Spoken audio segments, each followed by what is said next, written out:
Hello all, welcome back to our channel LM A to Z vlogs. So ఈ short video వచ్చేసి మన కరీంనగర్లో శ్రీ వెంకటేశ్వర స్వామి వారి బ్రహ్మోత్సవాలు ఆల్రెడీ స్టార్ట్ అయ్యాయి. సో వీడియో అయితే లేట్ అయింది, బట్ ఇంకా మనకి చాలా టైం ఉంది. ఈ నెల అంటే ఫిబ్రవరి 3వ తేదీ నుండి ఫిబ్రవరి 10వ తేదీ వరకు అయితే వివిధ కార్యక్రమాలతో స్వామివారి బ్రహ్మోత్సవాలు జరగనున్నాయి.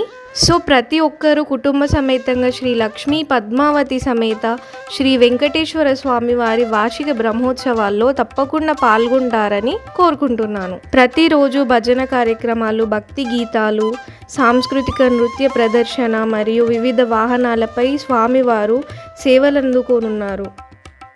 ఇది ఎక్కడో మీకు కూడా తెలుసు, మన మార్కెట్ రోడ్ కరీంనగర్లోనే. మన కరీంనగర్ అయితే మొత్తం మెరిసిపోతుందండి. సో ప్రతి ఒక్కరూ ఇవన్నీ చూడటానికి మరియు ఆ స్వామిని కనుల నిండుగా చూసి తరించడానికి తప్పకుండా వెళ్ళండి. మనం ఫోటోలు దిగడానికైనా వీడియోలు తీసుకోవడానికైనా కూడా చాలా లైటింగ్స్ని ఏర్పాటు చేశారు. ఇంకా రక్షక సిబ్బంది కూడా ఎల్లప్పుడూ అందుబాటులో ఉన్నారు. ఈ పండుగను కల్లారా చూడటానికి చుట్టుపక్కల ఊర్ల నుండి కూడా వస్తున్నారు. మరి మనం వెళ్ళకుంటే ఇలా? నేను వెళ్తున్నాను, మీరు కూడా చూస్తారు కదా, మీరు కూడా తప్పకుండా వస్తారు కదా. రావడానికైతే తప్పక ట్రై చేయండి. సో ఈ వేడుకలన్నీ చూడడానికి మన 2 కళ్ళు చాలవేమో. ఆ స్వామివారి ఆశీస్సులు మనందరిపై ఉండాలని కోరుకుంటూ ఆ దేవుడి దర్శనానికి వెళ్దాం రండి. మర్చిపోకండోయ్.